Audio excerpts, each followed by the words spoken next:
दशरथ के राज दुलारे, कौशल्या की आंख के तारे।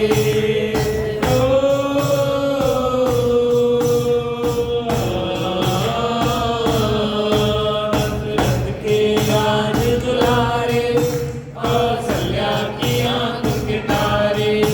वे सूर्यवंश के सूरज, वे रघुकुल के उजियारे।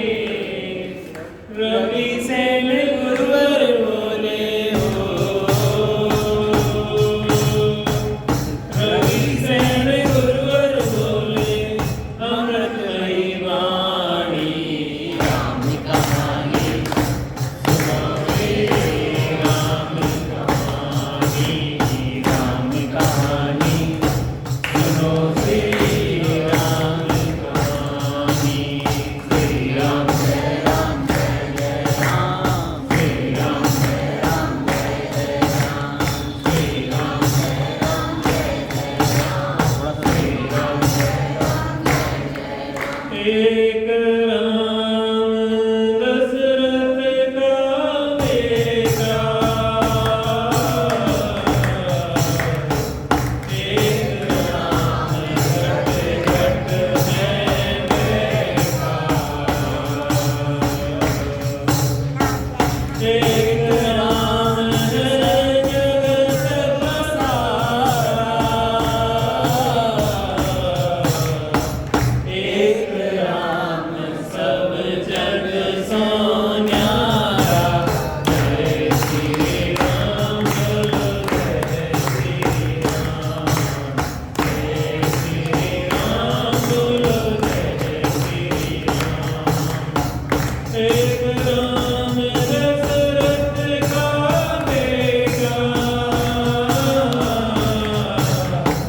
एक राम घट घट में बैठा। एक राम है जगत पसारा, एक राम सब जग सो न्यारा। जय श्री राम बोलो, जय श्री राम, जय श्री राम बोलो, जय श्री राम, जय श्री राम बोलो, जय श्री राम बोलो, जय श्री राम। बोलो गीत राज श्री रामचंद्र की जय।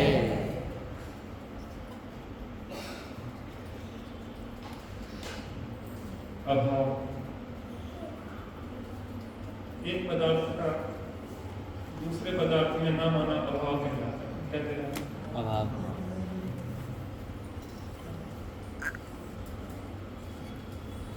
अभाव की परिभाषा क्या है? एक पदार्थ का दूसरे पदार्थ में ना होना। अनेक प्रकार के अभावों की चर्चा है। अब हम 5 प्रकार के अभाव की चर्चा करेंगे। कॉपी पेन तैयार है।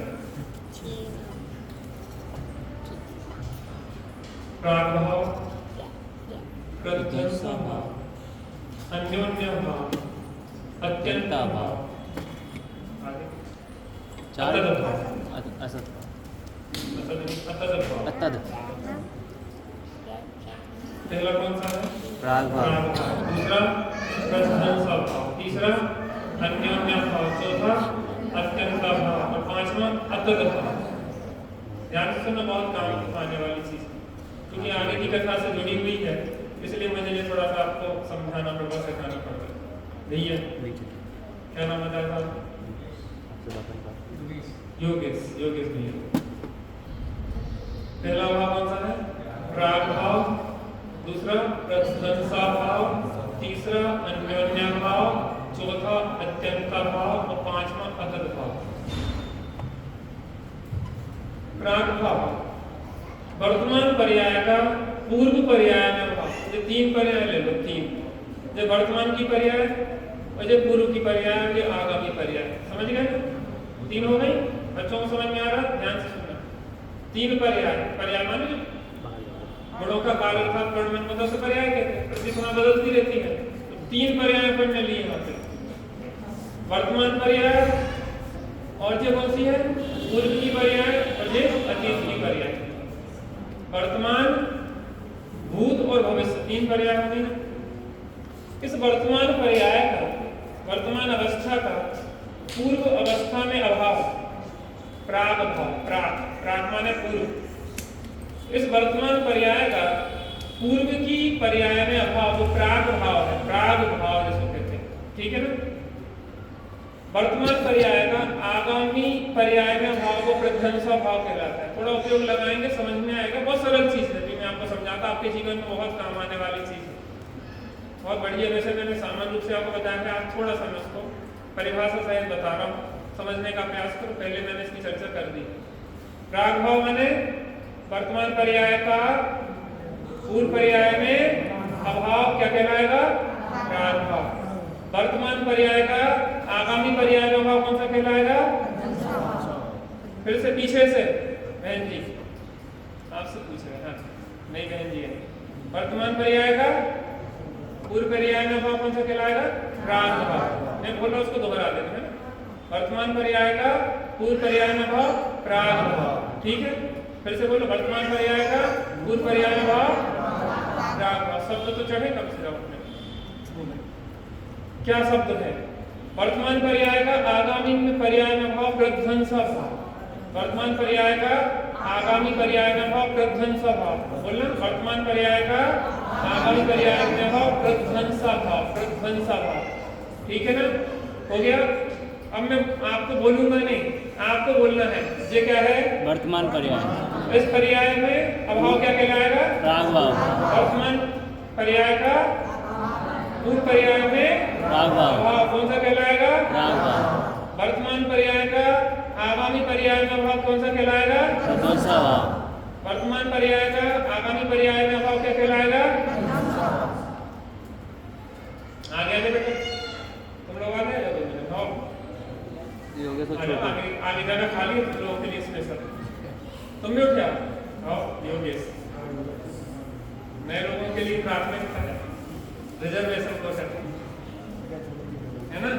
ध्यान से सुनो तुम लोग, ध्यान से याद करना। अभी गिफ्ट भी मिलती है।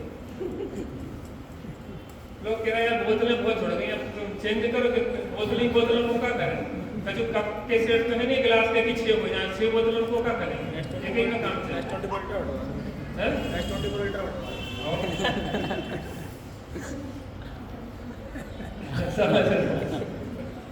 वर्तमान पर्याय का पूर्व पर्याय में भाव कौन सा भाव है? Very good. वर्तमान पर्याय का पूर्व पर्याय में भाव कौन सा है? प्राग भाव। सब लोग बोलेंगे एक साथ, वर्तमान पर्याय का पूर्व पर्याय में भाव प्राग भाव। वेरी गुड, कितनी बढ़िया पढ़ा। इधर से बात नहीं है चाचा की। वर्तमान पर्याय का पूर्व पर्याय में भाव आपको सब आता, लेकिन हम इसलिए कह रहे हैं कि सब लोग आपके साथ बोल लें। फिर से, वर्तमान पर्याय का पूर्व पर्याय में भाव, वर्तमान पर्याय का आगामी पर्याय में भाव, वर्तमान पर्याय का आगामी पर्याय में भाव। इतनी याद हो गई, बहुत काम आने वाली है। फॉर्मूला आपने सीख लिया। अभाव कैसे कहते हैं? एक पदार्थ का दूसरे पदार्थ में ना होना। अभाव कैसे कहते हैं? एक पदार्थ का दूसरे पदार्थ में नहीं होना। आगे कथा आ रही, इसलिए मैं समझाना पड़ता। और पूरी कथा में जो प्रयोग चलेंगे आप। अब देखो, एक होता है अन्योन्य भाव। अन्योन्य भाव, अन्योन्य भाव माने होता है एक पुद्गल द्रव्य की वर्तमान पर्याय का दूसरी पुद्गल द्रव्य की वर्तमान पर्याय में अभाव। मैं फिर से बोलूंगा, आपको दोहराना।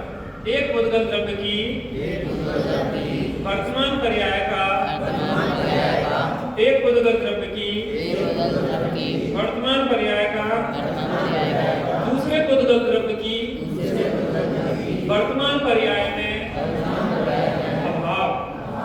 ये कहलाता है अन्योन्य भाव। फिर से अन्योन्य भाव, अन्योन्य भाव, अन्योन्य भाव। फिर से शुरू कर रहे हैं।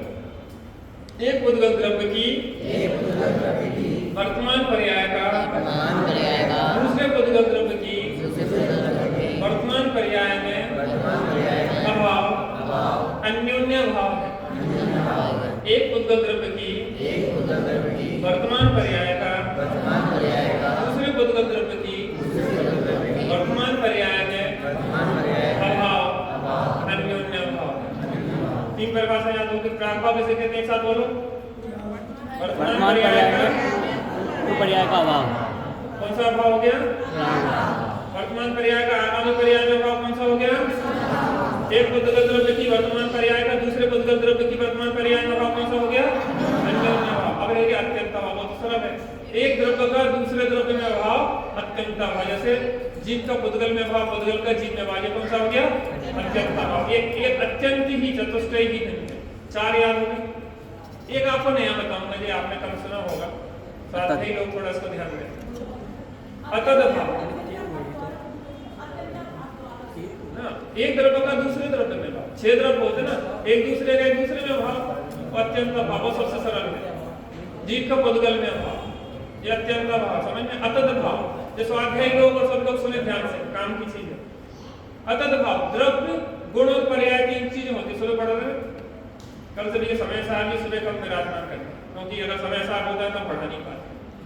या कोई दूसरा ग्रंथ रहता है, समय साहब में फिर समय सार ही चलता है। जैसे अभी हम लोगों का भी है, मेरे क्या है, उसको पढ़ा रहे हैं। ठीक है, तो कल द्रव्य गुण पर्याय शुरू करेंगे। यहाँ सर आपका साहब जी विराजमान करते हैं, तो हम पढ़ा देंगे। क्योंकि समय साहब होता है तो फिर उसी की धुन लग जाती है। क्या करें, समय साहब के समान कोई दूसरा। हाँ हाँ, अतद कौन सा चल रहा था? अतद भाव रूप है। 3 चीजें होती, द्रव्य गुण और पर्याय। कौन सी होती? द्रव्य गुण पर्याय। कौन सी होती? द्रव्य गुण पर्याय। ये 3 चीजें हैं कि एक चीज है? एक ही वस्तु की ना, द्रव्य उसी के गुण उसी के पर्याय, लेकिन इनमें भी भेद है। द्रव्य गुण नहीं है, गुण पर्याय नहीं है, इनमें अतद भाव रूप भेद है। द्रव्य गुण नहीं है, गुण पर्याय नहीं है, इनमें अत्यंता भाव तो नहीं है, क्योंकि एक ही द्रव्य एक ही वस्तु है, लेकिन अतद भाव है। अतद भाव ना हो तो द्रव्य, इसको द्रव्य कह रहे हैं, इसको गुण कह रहे हैं, इसको पर्याय कह रहे हैं, ऐसे भेद भी नहीं कर सकते। 3 कैसे हो? देखो, संज्ञा संख्या, संज्ञा संख्या, संज्ञा संख्या,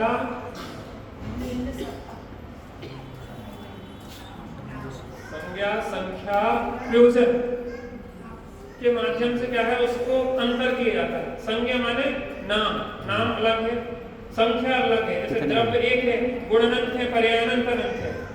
संज्ञा संख्या लक्षण और प्रयोजन, ये 4 चीजें। 4 चीजों के कारण में भेद कर दिया जाता है। थोड़ा समझे जाना, एकदम से सब चीजें समझ में नहीं आती। गीली मिट्टी में थोड़ा थोड़ा पानी पड़ता है तो सॉफ्ट होती है। तो थोड़ा थोड़ा हमें देखो, कथा में इसको घटित करेंगे, फिर आपको समस्या आएगी। इसलिए आप पहले एक फॉर्मूला समझ लो, तो आपको बहुत अच्छी कथा लगेगी, समझ में भी आएगी तात्विक दृष्टि। संज्ञा, एक साथ बोले, संज्ञा संख्या लक्षण प्रयोजन। छोटे बच्चे बोले, संज्ञा संख्या लक्षण प्रयोजन। पुरुष वर्ग बोलेगा, संज्ञा संख्या लक्षण प्रयोजन। पहला वर्ग संज्ञा संख्या लक्षण प्रयोजन। अतद भाव में इनके कारण से में भेद डाल देते, द्रव्य गुण पर्याय में भेद डाल। संज्ञा, संज्ञा माने नाम। एक का नाम द्रव्य है, एक का नाम गुण है, एक का नाम पर्याय है। नाम भेद हो गया। संख्या, द्रव्य एक है, गुण अनंत है, पर्याय अनंतानंत है। संख्या समझिए, द्रव्य एक है, गुण अनंत है, पर्याय अनंत है। संज्ञा, संख्या, लक्षण तीनों के अलग है। गुणों के समूह को द्रव्य कहते हैं। गुण किसे कहते हैं? जो द्रव्य के संपूर्ण भाव संपूर्ण लक्षण, संज्ञा, संख्या, लक्षण, पर्याय एक एक समय की होती है और द्रव्य गुण त्रिकाली होते हैं। ठीक है ना? संज्ञा, संख्या, लक्षण, प्रयोजन माने उनके अलग अलग प्रयोजन है ना। द्रव्य अलग समझने के लिए है, गुण अलग समझने के लिए, पर्याय अलग समझने के लिए। अगर इनमें तीन भेद ना हो तो अलग अलग कैसे बताएंगे कि द्रव्य, ये गुण और ये पर्याय। तो उनका प्रयोजन भी बताने का अलग अलग है। द्रव्य, गुण और पर्याय। द्रव्य को भेद रूप से कहेंगे तो गुण पर्याय द्रव्य, तो प्रयोजन हो गया। अतः भाव माने द्रव्य, गुण, पर्याय में भी भेद है, अलग अलग है। सत्ता भेद नहीं है, चतुष्टयात्मक भेद नहीं है, लेकिन तीनों में अतः भाव रूप भेद है। इतना समझ में आ गया? अब आगे बढ़ते हैं। ऐसा कहा जा सकता है कि एक गुण, एक द्रव्य की उसी के गुण में, उसी की पर्याय में जो अभाव है उसको अतिभाव द्रव्य लगा सकते, द्रव्य का गुण में और पर्याय में अभाव। हाँ। गुण का द्रव्य और पर्याय में अभाव, पर्याय का द्रव्य और गुण में अभाव। क्योंकि वो अलग अलग सेपरेट बताने के लिए अतत भाव का अलग अलग सेपरेट तीन कैसे होंगे? तीनों एक ही नहीं लिए जाएंगे। तीन अलग हैं तो तीनों के अलग अलग संख्या, लक्षण, प्रयोजन के हिसाब से भिन्न करना पड़ेगा। कितने हो गए टोटल? 5। पहला कौन सा था? राग। दूसरा कौन सा था? ध्वंसा भाव। तीसरा अन्योन्या भाव। चौथा अत्यंता भाव। और पांचवा अतत भाव। अभाव किसे कहते हैं? एक द्रव्य का दूसरे द्रव्य में। बहुत बढ़िया, बहुत बड़ा सिद्धांत सीख लिया आपने, बहुत बड़ा सिद्धांत सीख लिया। अब इसका प्रयोग करेंगे अपन, बहुत मजा आएगा। चलिए कथा शुरू करते हैं। फॉर्मूला सिखा दिया हमने, अब सवाल हल करेंगे। नए लोग आए, हमने तो सुना था कि कथा चल रही है तो यहाँ तो पता नहीं कौन सी पढ़ाई शुरू हो गई थी। हमारी ऐसी कथा है, हमारी कथा तो क्या है भाई, सुगर कोड करते हैं हम, बाकी तो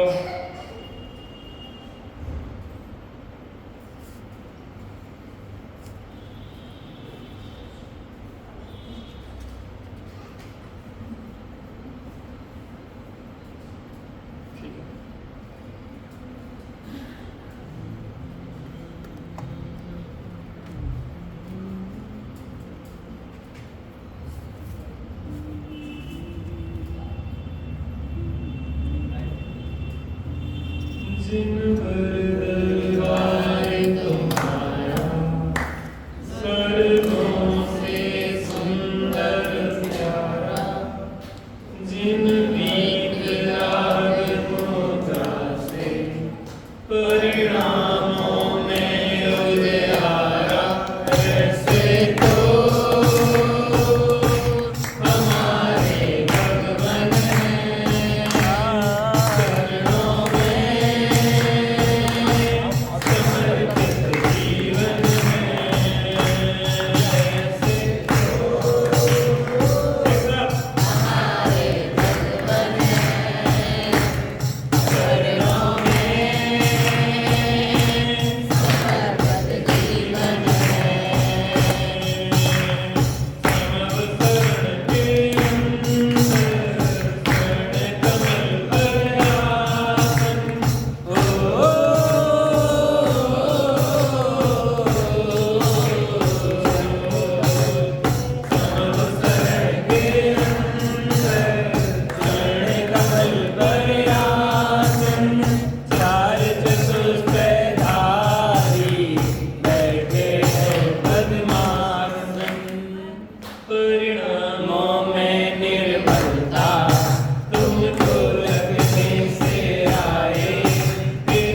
मन वचन काया के निमित्त से जो योगों का परिस्पंदन होता है, शुभ भाव से जो योग होते हैं उनसे शुभ कर्मों का आश्रय बंद होता है, और अशुभ भाव से जो योग होते हैं उनसे अशुभ कर्मों का आश्रय बंद होता है।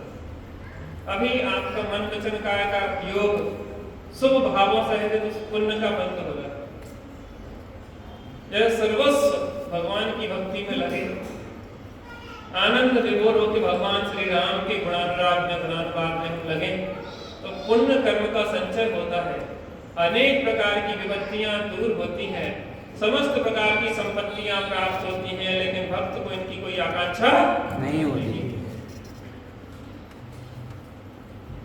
कभी भी मिथ्यात्व में नहीं पड़ना कि फला व्यक्ति ये दे देंगे, वो दे देंगे, वो दे देंगे। ये बात सत्य है कि हमारे प्रभु वीतरागी हैं, उनके अंदर राग द्वेष नहीं है, वो किसी को लेते देते नहीं है, लेकिन उनके भक्त उनसे पा लेते हैं। वीतरागी देव की भगवान की पूजन उपासना विश्व के सर्वोत्कृष्ट पद देती है। यदि वो वीतरागी हैं, किसी को कुछ देते नहीं है, लेकिन उनकी भक्ति से साधु पुण्य का बंध सहज होता है, भक्त को कोई आकांक्षा होती नहीं। धीरे धीरे समय व्यतीत हुआ, चारों राजकुमार वृद्धि को प्राप्त हो रहे थे। कौन कौन से? राम, लक्ष्मण, भरत, शत्रुघ्न। जब वह युवा अवस्था की ओर थोड़े बढ़ रहे थे, बड़े हुए, तो राजा दशरथ को विकल्प हुआ कि बच्चों को सभी प्रकार की शिक्षा दीक्षा आदि देना है, अर्थात सर्व कलाओं में पारंगत करना है। किस प्रकार से कोई अगर गुरु मिल जाए तो बहुत अच्छा होगा। आपको भी लगता है कि कोई अच्छे स्कूल में एडमिशन हो जाए, इंग्लिश मीडियम ईसाई वाले, जहां जाके भगवान महावीर को भूल के यीशु मसीह को भगवान मानने लग जाए, वो संडे हो या मंडे रोज खाए अंडे जहां से खा दिया जाता हो, एक दूसरे के साथ शेयर करना सिखाया जाता हो, जहां पे टिफिन को चाहे सामने वाले का मांस ही क्यों न रखा हो भोजन में, लेकिन शेयर करना चाहिए। हमें विचार करना चाहिए हम क्या कर रहे हैं। हमें अगर सिंहासन को आगे बढ़ाना है, बच्चों के अंदर अच्छे संस्कार रखना है, तो इस प्रकार की अंधी दूर में हमें जोड़ना। गुणवत्ता जिसमें होगी वह अपने आप विशेषता को प्राप्त करेगा। आज जितने भी लोग उच्च पदों पे हैं, मेरे ख्याल में एक भी इंग्लिश मीडियम वाले नहीं है। द्रौपदी कौन है? मुर्मू, राष्ट्रपति इंग्लिश मीडियम में पढ़े। मोदी जी प्रधानमंत्री, कौन से इतने बड़े बड़े पदों पे ही हमें इंग्लिश मीडियम वाले तो अधिकतर देखा नहीं। और तुम इंग्लिश मीडियम के पीछे पढ़े। मैं किसी का वीडियो सुन रहा था कि आप अपनी जिंदगी बच्चों की खराब कर देते हो। सबसे पहले जिंदगी आप खराब करते हो जब उसको अपनी मातृभाषा से हटा के आप किसी विदेशी भाषा पे उसको ज्यादा विशेषता महत्व देने लग जाते हैं। तब वो दो टुकड़ों में बढ़ जाता है, क्योंकि उसकी जो सोच है वो अपनी मातृभाषा में होती है और सीखना पड़ती है उसको अंग्रेजी। तो उसका दो खंड हो जाता है, जहां दो भागों में वो डिवाइड हुआ, उसकी सोच विकृत हो जाती है। वो न यहाँ का देता है न वहां का देता है। इंग्लिश के विरुद्ध नहीं हूं मैं, लेकिन आपको कम से कम अपनी मातृभाषा और मातृभाषा का मजबूत ज्ञान होना चाहिए। अपनी जड़ें इतनी मजबूत हो कि हमें कोई दूसरे लोग प्रभावित नहीं कर सकते। विकल्प का कि कोई अच्छे गुरु मिले तो बहुत ढूंढा गया, तो वहां पे एक एयर नाम के गुरु काफी प्रसिद्धि थी, बहुत बड़े विद्वान थे। उनके बारे में वहां पे चर्चा आई कि उन्होंने आप पढ़वाइए। वो एयर नाम के गुरु की भी बड़ी विचित्र कहानी, जो प्रागभाव सभा मैंने श्री पढ़ाया, उस कहानी को मैं आपको सुनाने जा रहा हूं, आप सुनिए ध्यान से। कंपिल नाम का एक नगर था। क्या नाम था? वहां पे एक सिखी नाम का ब्राह्मण रहता था, ब्राह्मण, सिखी नाम था इसका। क्या नाम था? सिखी। कंपिल नाम का नगर था, वहां सिखी नाम का ब्राह्मण रहता था। उसकी स्त्री का नाम था ईसु। ईसु, क्या नाम था? ईसु। उनकी एक एर नाम का पुत्र था। पुत्र का नाम क्या था? एर। यानी एर, एड़ी का एर। अब क्या था कि वो लाडला लड़का था, लाडला, जैसे अपने लाडले होते ना, आजकल तो एक ही बच्चा होता है, तो लाडला होता है जैसे शेर सिंह जैसे। अब लाडले होते हैं तो लाडले क्या होते हैं? थोड़े से कैसे हो जाते हैं? बिगड़ जाते हैं। तो क्या होगा ना, वो बहुत लाड़ प्यार में रहा, वो बिगड़ गया। क्या हो गया? बिगड़ गया, बहुत बिगड़ गया। इतना बिगड़ गया कि माता पिता को उसको घर से बाहर निकालना। कई बार आपने देखा होगा पेपर में निकलवा दिया जाता है कि इस संतान से हमारा किसी प्रकार का कोई लेन देन, किसी प्रकार का कोई संबंध नहीं है, ये हमारा पुत्र ही। तो वहां पे बिगड़ने के कारण उसे घर से निकाल दिया। अब वो भटकता रहा, भटकते भटकते वह राजगृह ही पहुंच गया। कहा जाता है कि जब सिर पे पड़ती है व्यक्ति के तो उसकी अकल ठिकाने लगती है। क्या कहते हैं? जब सिर पे पड़ती है तो उसकी अकल ठिकाने लगती है। जब उसने समस्याओं से जूझा, अनेक प्रकार के संघर्ष, तिरस्कार आदि झेले, उसकी बुद्धि ठिकाने आई और वह भटकता भटकता राजगृह पहुंचा। वहां पे वयवस्तव नाम के एक गुरु थे। क्या नाम था? वयवस्तव नाम के गुरु थे और वह 1000 शिष्यों को पढ़ाया करते थे। कितने शिष्य थे? उनके 1000 शिष्य थे, महान गुरु थे। वो धनुर्विद्या आदि को बहुत अच्छा सिखाते थे। अब क्या हुआ, वो उनके पास पहुंचा, चूंकि बहुत ठोकरें खा चुका था, बहुत परेशान हो चुका था, तो गुरु से कहा कि गुरुजी, मैंने अपने माता पिता को बहुत परेशान किया और मेरे माता पिता ने मुझे घर से बाहर निकाल दिया। अब आपकी ही शरण है, मैं अब वो गलती नहीं दोहराऊंगा जो मैं पहले कर चुका। उसमें बहुत परिवर्तन आया। व्यवस्था गुरु ने उसको शरण दी। बेटा तुम विद्या अध्ययन करना चाहते हो? हाँ बिल्कुल गुरुजी, मैं पूरी तरीके से समर्पित होकर विद्या अध्ययन करूंगा। और वास्तव में उस पर पत्थर नहीं लग सकते। वास्तव में उसने पूरी एकाग्रता से धनुर्विद्या को सीखा, पूरी एकाग्रता से। लाड़ प्यार में भले वो नहीं सीख पाया था, लेकिन जब सिर पे पड़ी तो उसने अपनी पूरी सामर्थ्य से उस विद्या को सीखा। और धनुर्विद्या को सीखने के बाद वो 1000 शिष्यों में सबसे पारंगत हुए।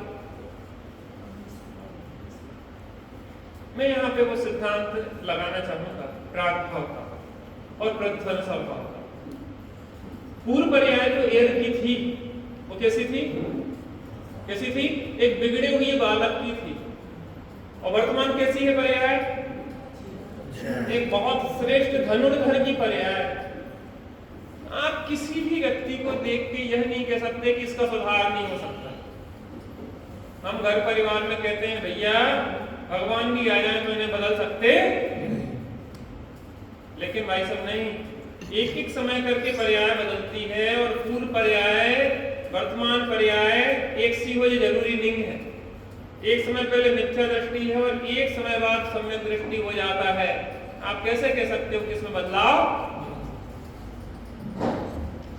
तो वहां पे पूर्व पर्याय में भले वो बिगड़े लड़का रहा, लेकिन वर्तमान में उसने प्रायश्चित किया और वो अपने गुरु के पास रह के इतनी अच्छी तरह से उसने धनुर्विद्या सीखी कि वो सर्व श्रेष्ठ 1000 धनुर्धारियों में सबसे श्रेष्ठ हो गए। गुरु को भी उसके ऊपर अभिमान। वहां पे एक राजा था। वो राजा राजगृही में उसके भी राजकुमार उस गुरु के पास, व्यवस्था गुरु के पास पढ़ते थे। राजगृही के राजा के पास पढ़ते थे उसकी भी, लेकिन उन्होंने सुना कि जो एयर है वो हमारे पुत्रों से भी अधिक पारंगत हो गया, तो उन्हें जलन होना शुरू हो गई कि हमारे राजकुमारों से भी अधिक कोई पारंगत हो, इसमें हमारी क्या होती है? हीनता होती है। हीनता होती है। तो मैंने कहा देखते हैं इसको, सबको बुलाया गया, लेकिन गुरु समझ गए। गुरु ने कहा देखो मैं जानता हूं कि तुम कला जानते हो, लेकिन वहां पे प्रदर्शन नहीं करना। क्या कहा? क्या कहा? वहां प्रदर्शन नहीं करना। क्यों? क्योंकि वहां तुम बताओगे तो राजा तुम्हें दंडित करेगा, तुम्हें वहां पुरस्कार मिलने वाला नहीं है। इसका मतलब ये है कि अपन गुरुओं के अगर कहे अनुसार चलेंगे तो अपन परेशान नहीं होंगे, क्योंकि गुरुओं की जो दृष्टि होती है वो दूर दृष्टि होती है। आपने अर्जुन के गुरु का नाम सुना? द्रोणाचार्य। द्रोणाचार्य अर्जुन आदि पांडव कौरवों को धनुर्विद्या सिखाते थे। एक और व्यक्ति सीखने आया, कर्ण, एकलव्य। द्रोणाचार्य मना कर दिया था। क्या कर दिया था? मना कर दिया। लोग गुरु द्रोणाचार्य को बदनाम करते हैं, क्योंकि वो नीची जाति का था, वो गरीब परिवार का था, इसलिए द्रोणाचार्य ने मना कर दिया था। ऐसा कारण नहीं था उसका। जे कारण उसके मना करने के लिए थे, गुरु की दूरदृष्टि थी। मैं आपको उससे घटना बताना चाहता हूं तो आपको इस बात की समझ में आएगी कि क्या कारण दूरदृष्टि से उन्होंने मना किया। इन्हें तो मना कर दिया। उसने गुरु द्रोणाचार्य की एक मिट्टी की मूर्ति बनाई। क्या बनाई? मिट्टी की मूर्ति बनाई। मिट्टी की मूर्ति बनाने के बाद वो इस तरीके से विनय करता था जैसे साक्षात गुरु। क्या करता था? इस प्रकार से विनय करता था जैसे साक्षात गुरु विराजमान हो। वो अपनी धनुष उठाता था, तीर चलाता था, और अगर वो चूकता था तो जाके चरण छूता था, गुरुजी अभी गलती हो गई, अब आगे से गलती। बार बार अगर अच्छा अब निशाना सदता था तो कहता था गुरुजी आपके आशीर्वाद से सब हो रहा है। बहुत साक्षात जैसे गुरु हो, ऐसे ही उसने पूरी सीखी कला। इसका मतलब ये है कि जिसमें सीखने के लिए ललक हो वो हर स्थिति में सीख सकता है, और मिट्टी की मूर्ति से भी सीख सकता है। जिसमें ललक ना हो गुरुओं की तरह, वो साक्षात गुरु से भी नहीं सीख सकता। एक घटना एक दिन घटी। एक कुत्ते के मुंह में बहुत सारे तीर घुसे हुए थे।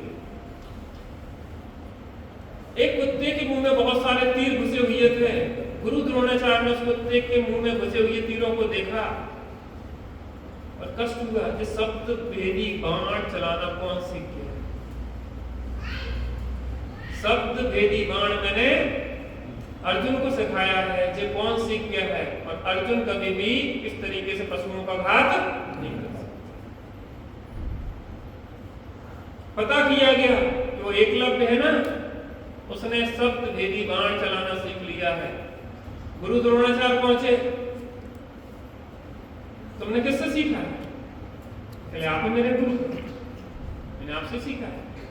पहले मजाक नहीं करो, मजाक नहीं करो, सही से बताओ कौन गुरु है? चलो मेरी कुटिया में, या आपकी प्रतिमा है उसके सामने मैं सीखता हूँ, आप ही मेरे गुरु हैं। अच्छा, गुरु बना लिया, गुरु दक्षिणा देनी हो।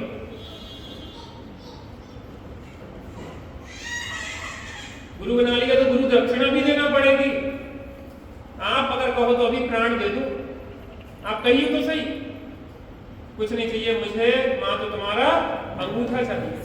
सीधे ये कौन सा? सीधे तो पकड़ा ना। अंगूठा चाहिए, क्योंकि इसी से अंगूठे के बिना कैसे तुम तीर साध हो गए? हम कुछ नहीं कहेंगे, तुम तो चुपचाप बैठ जाओ। और अंगूठा क्यों मांगा? अंगूठा क्यों मांगा? उसका कारण था कि चूंकि वो हिंसक था, वो हिंसक था, वो पशुओं का घात करने वाला था। और पशुओं का घात करने से अगर उसको विद्या सिखाते तो उससे अनेक जीवों का, निर्दोष जीवों का घात होता है। यद्यपि महाभारत के युद्ध में अर्जुन ने बहुत लोगों को मारा, लेकिन मारना नहीं चाहता। मरे भले हैं लेकिन मारना नहीं चाहता था। और अर्जुन न्याय के लिए लड़ा, चाहे सहस्त्रों लोगों के प्राण लिए हों, लेकिन न्याय के लिए लिए। एक भी व्यक्ति का वध उसने अन्याय के लिए नहीं किया। और यहां पे देखा जाए तो निर्दोष अपनी विद्या को सिर्फ देखने के लिए कुत्ता कहां से भौंक रहा है, जब तीर छोड़े जा रहे हैं, और कुत्ते को तीरों से भेद दिया। गुरु की दृष्टि बहुत दूर दृष्टि होती है, और गुरु की आज्ञा में जो चलता है वो कभी परेशान नहीं होता। गुरु भवंती शरण, गुरु गोविंद दुई खड़े काके लागे पाए, और बलिहारी गुरु आपने गोविंद दियो।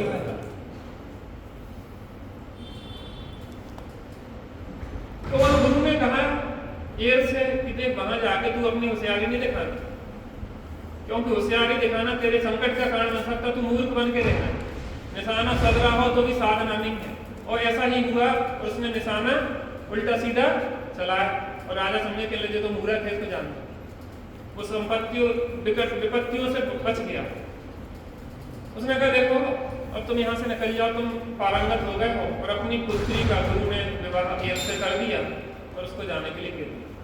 एर भटकता भटकता अपने अयोध्या पहुंचा। कहाँ पहुंचा? अयोध्या पहुंचा। अयोध्या में दशरथ जी इंतजार कर रहे थे कि कोई बढ़िया गुरु मिल जाए, विद्याओं का पारंगत, तो हम अपने पुत्रों को उन्हें सौंप दें। और वहां जाके पता पड़ा कि जो एर नाम के गुरु आए हैं, बहुत ही पारंगत हैं, बहुत ही निपुण हैं। और वहां पे उनसे मिले और उनसे निवेदन किया कि आप हमारी संतानों को अपने पास रखिए, हम आपको सौंपते हैं, और आप इन्हें धनुर्विद्या आदि में पारंगत करें। अनेक प्रकार के गुरुओं से अनेक विद्याओं में उन्हें पारंगत करवाया। और बहुत ही वहां पे रविशंकर स्वामी ने पद्म पुराण में देख रहा था, गुरु तो एक ही है, लेकिन गुरु एक होते हुए भी नाना प्रकार के पात्रों के साथ उनकी योग्यता या तो बढ़ जाती है, या घट जाती है, या ज्यों की त्यों रह जाती है। तीन प्रकार की, या तो बढ़ जाती है, या घट जाती है, या ज्यों की त्यों रह जाती है। गुरु जो बता रहे हैं उतना का उतना समझ पाते, कुछ में बुद्धि तेज होती है तो वो बहुत अधिक डेवलप कर लेते और विशेषताएं अर्जित कर लेते हैं, और कुछ लोग जितना बता रहे हैं उससे भी नीचे रह जाते हैं। तो वो व्यक्ति की स्वयं की योग्यता है, गुरु उस योग्यता को विकसित नहीं कर सकते। गुरु तो एक क्लास में सबको एक सा ज्ञान दे रहे हैं, लेकिन कोई फेल होता है, कोई थर्ड आता है, कोई सेकंड आता है, कोई फर्स्ट आता है। ये अपनी योग्यता है। गुरु के बिना ज्ञान नहीं होता है, गुरु से ज्ञान नहीं होता है, जो दोनों सत्य। इस प्रकार से वो गुरु को उन्हें सौंप दिया। एक चीज और आपको बताना चाहूंगा, आज बच्चों को मारने को रोक लग गई, ये बच्चों को आप मार नहीं सकते, उससे बच्चे पढ़ नहीं पा रहे। बचपन में मारना, डांटना, ताड़ना आदि बच्चों को दी जाती है। शायद 8 वर्ष तक मारना भी होती, ताड़ना भी होती है, उसके बाद उसको डांटना होता है, फिर उसको समझाना होता है। तो अलग अलग प्रोसेस है, कितनी उम्र तक क्या रहता है, ऐसा कुछ रहता है। और फिर कहते हैं कि जब बच्चे का जूता, बाप का जूता बच्चे के पैर में आ जाए, फिर उससे ज्यादा बहस नहीं करना चाहिए, सलाह देना चाहिए अपने बचपन में, लेकिन थोड़ा सा उसको स्ट्रिक्टली आपको अनुशासन में ढालना पड़ता है। आप सोचो कि हम तो बच्चे से कुछ नहीं कहते, ये कहना पड़ेगा। सही गलत का निर्णय करवाना 8 साल तक माता पिता का कर्तव्य है। गुरु कुदेव कुधर्म से बचो, सच्चे देव साथ गुरु के उसमें लगो, आपको ढालना पड़ेगा, एक एक चीज सिखाना पड़ेगी। अष्टमूल गुणों का पालन आपको करवाना पड़ेगा। बाजार की टोफी बिस्कुट जिसमें अंडे हैं, मांसाहार है, अष्टमूल गुणों का पालन आपको 8 साल तक करवाना पड़ेगा। 8 साल से 17 साल तक अपनी देख रेख में करवाना पड़ेगा, आपको अपनी नजर रखना पड़ेगी। 8 साल तक तो आपकी जिम्मेदारी, आप खिलाओगे, क्या खिलाना है, क्या पिलाना है, कैसे कपड़े पहनाना है, कैसे क्या करना है, कैसे रखना है। बचपन में आपने छोटे छोटे कपड़े पहना दोगे तो बड़े होकर छोटे कपड़े पहनेंगे, बड़े नहीं पहनेंगे। इसलिए बचपन से माता पिता की जिम्मेदारी है क्या खिलाना पिलाना। 8 साल तक, 8 साल के बाद 17 साल तक अपनी देख रेख में उसको क्या कर रहा है क्या नहीं कर रहा है नजर रखना है आपको पे। उसके बाद फिर क्या होता है, फिर उसको सलाह देना। 18 साल के बाद जब बड़ा हो जाए तो आप सलाह देना उसको। एक ये प्रोसेस है, इस प्रोसेस को आज विकृत कर रहे हैं। छोटे बच्चों को भी सरकार ने रोक लगा दी है, काय के लिए? मारने के लिए। आप मार नहीं सकते। उससे क्या हो रहा है नुकसान कि बच्चे हावी हो रहे हैं किस पे? शिक्षक पे। बच्चे धमकी देते हैं कि अगर आपने मुझसे हाथ लगाया तो मैं शिकायत कर दूंगा, आपकी नौकरी चली जाएगी सर, आपकी नौकरी चली जाएगी। एक जमाना वो था हमारे पिताजी का कि वो रूल रखते थे, रूल, तेल चढ़ा हुआ रूल, और विद्यार्थियों को इतना मारते थे, रोड पे भी कांपते थे बच्चों से। अगर रोड पे भी उद्दंडता करते मिल गए तो रोड पे मारते थे, घर तक मारते ले जाते थे। स्कूल में बच्चे ऐसे से थर थर कांपते थे। वो समय था कि जब विद्यार्थी गुरुओं का सम्मान करते थे और बाद में उनके पैर छूने आते थे, जब बड़े बड़े पोस्ट पर पहुंच जाते थे कि गुरुजी आपके ही कारण आज हम इस पोस्ट पे पहुंचे। तो गुरुओं की ताड़ना अहितकारी नहीं होती है, हितकारी होती है। तो यहां गुरु को सौंप दिया। पहले जमाने में कहते थे कि देखो हड्डी हड्डी हमारी और खाल खाल तुम्हारी। समझ में आया कुछ आपको? भी नहीं आया? पिताजी माता पिता जब गुरु के पास सौंपते थे तो कहते थे हड्डी हड्डी हमारी और खाल खाल तुम्हारी। बड़े लोगों को समझ में आ गया होगा कि आप खूब मारना है इसको, बस ऐसा मारना कि हड्डी ना टूट पाए, खाल में खूब मारते रहो। पुलिस वालों की मार देखी आपने? तलुके में मारते रहते धनाधन, लगती तो बहुत है लेकिन ऐसे नहीं लगती कि वो हाथ पांव टूट जाए। तो बच्चों को आप मारो लेकिन ऐसा ना मारो कि उसको ऐसी क्षति हो जाए कि जीवन में उसको तकलीफ हो जाए। आप यहाँ मारो, कान का पर्दा खराब हो जाए, आंख खराब हो जाए। मारने की और टेक्निक भी है मारने की। तो हमारे एक टीचर थे तो वो कान मरोड़ते थे, कान ऐसे मरोड़ते थे। पता आपको कान मरोड़ना कितनी गजब चीज है? एक्यूप्रेशर, पूरे शरीर के एक्यूप्रेशर पॉइंट इस कान में होते हैं। यहाँ से यहाँ तक जो रीढ़ की हड्डी है पूरी, यहाँ पूरी एक एक चीज। दांत दर्द हो रहा हो तो जो नीचे की झिल्ली है उसको ऐसे दबा लो, दांत दर्द ठीक हो जाएगा। यहाँ कोई रीढ़ की हड्डी में समस्या तो ये पूरा पॉइंट। माने कान मरोड़ना, एक्यूप्रेशर करना है, उसको तकलीफ भी हो रही और लाभ भी हो रहा है। गुरुजनों की मार ऐसी नहीं होती कि उसका नुकसान हो जाए, ऐसी मार होती है कि वो समझ भी जाए और लाभ भी हो जाए, सुधार भी हो जाए।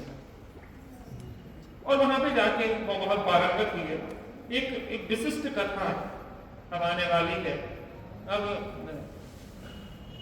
पद्म पुराण जी का स्वाध्याय कर रहा था मैं, तो उसमें आया कि देखो कथा को आगे बढ़ाने के लिए अलग अलग जगह की अलग अलग कथाएं दिखा दी। जैसे फिल्म देखते ना आप लोग, फिल्म तो थोड़ी यहाँ की दिखा दी, तो एक ही जगह की दिखाते रहो तो बोर हो जाते लोग, तो फिर दूसरा टेस्ट चेंज कर दिया, अब दूसरी तरफ की दिखा दी, फिर तीसरा पार्ट तीसरी जगह की चारों तरफ की दिखाते रहते, फिर यहाँ से वहां करते रहते। तो ऐसे ही है। तो वो रविशंकर स्वामी ने जी कहा कि कथा की ऐसी रीति होती है कि थोड़ी यहाँ की सुना दी, फिर थोड़ी यहाँ की जानकारी दे दी। अब रामचंद्र जी तो पैदा होगा, सीता पैदा हुई नहीं। बड़ी समस्या है। यद्यपि सीता तो पैदा हुई होगी लेकिन बताने का क्रम तो ऐसा ही होगा। अब रामचंद्र जी के बाद आप नहीं आगे लाइट नहीं है, थोड़ा कान थोड़े साफ कर लो, आवाज साफ। अब क्या कर सकते, लाइट अपने हाथ में तो है, तब थोड़ी सी कथा मुड़ती है। अब देखते हैं क्या होता है।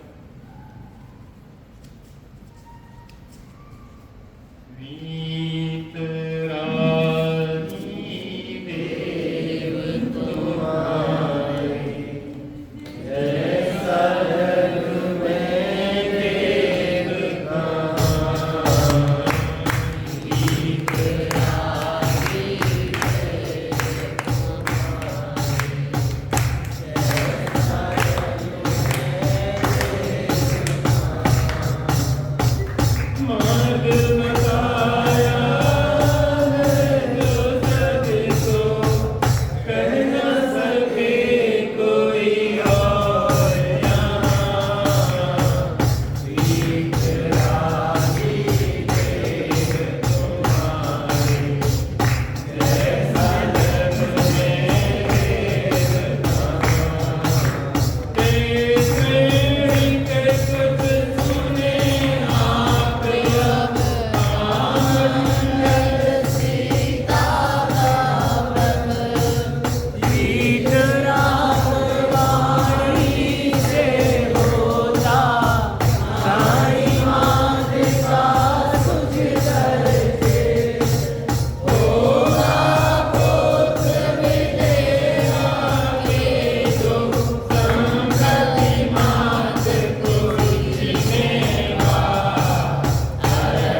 को विशेष आनंद आता है।